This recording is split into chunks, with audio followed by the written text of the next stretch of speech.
Are you making these 3 big mistakes?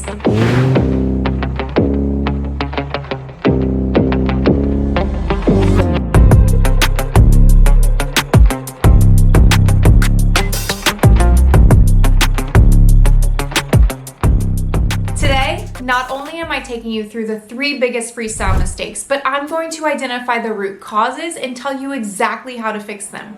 So, let's roll.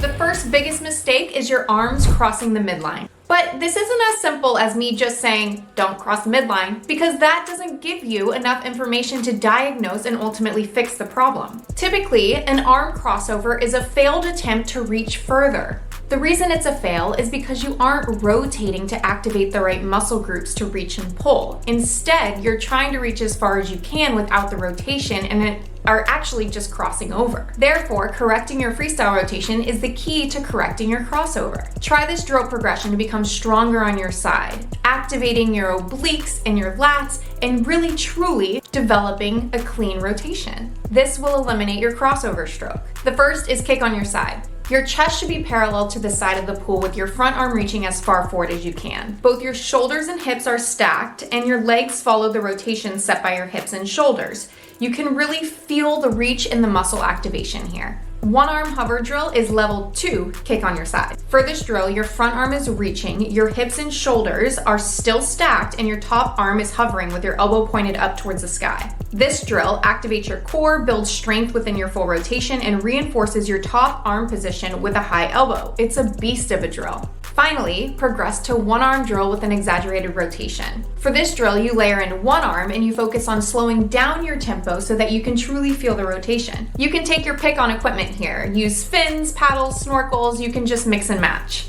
Go through these 3 drills together so that you can layer in level 1, then 2, then 3, then 1, 2, 3, building your base and then building upon it.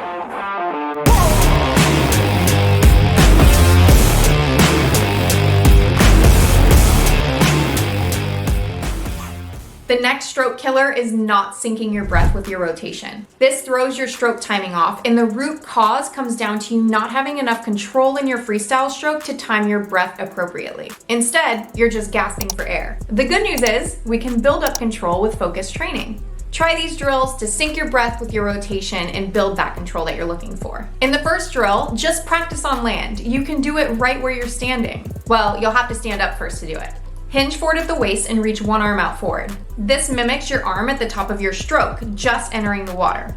From here, open up your hips and shoulders to the side. Rotate your head in sync with them and inhale. Then close your body back down, exhale, and repeat. Switch arms to try this on both sides. You will breathe to your right when your left arm is extended, and you will breathe to your left when your right arm is extended. After you practice this on land, take it to the pool. Start with one arm swim where you're focused on syncing your breath with your rotation. Add fins to start and then take them off when you feel confident in the rhythm. Then progress into a full freestyle stroke holding a 6-beat kick. I recommend bilateral breathing here so you can build up control on both sides. Hold the steady kick and focus on timing the breath with your rhythm. Back and forth, back and forth.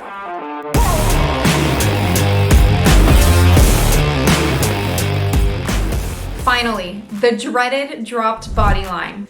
The root cause of this is typically a lifted head paired with a knee-driven kick. One of those will cause your body line to drop, but the 2 of them together are a disaster. Let's start with the head position. You should look straight down towards the bottom of the pool to keep your head in neutral position. Keep your head in this position for the whole duration of your training, only turning your head to the side to breathe, then quickly coming back to neutral. You can peek for the wall through the top of your goggles if you feel like you need to take a peek and see where you're at. Other than that, just use the black line and the T at the bottom of the pool as your guide. Let's move on to fixing the kicking issue. If you're driving the power from your knees, you aren't activating your core properly. Try all kicking variations to feel the proper muscle activation. Let's fire up your glutes, core, quads, and hamstrings. The first kicking variation is on deck. You can do this either on a lounge chair or on a yoga mat. In the entry-level variation, you'll have your hands at your side. Keep your legs straight and active, waistline pulling in, and drive the movement from your core. In the advanced level 2, hold a streamlined position and find the same activation. Next up is vertical kick. If this is your first time trying this, throw on fins. There are 3 levels to this drill. In the first level, keep your hand on the wall. In level 2, you'll remove your hand from the wall and cross both your arms at your chest. In the third level, you'll hold streamlined position. The goal for all 3 levels is to keep your body as still as possible with your head above the water. If you're sinking, chances are you're kicking too much from your knees, not your core. I say chances, but it's a big chance. Keep the fins on until you build up the technique, then drop the fins and go barefoot.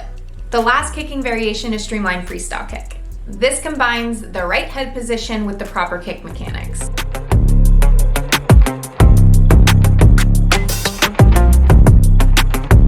Once you nail these kicking variations, your freestyle position will be so much stronger. No drop body lines here.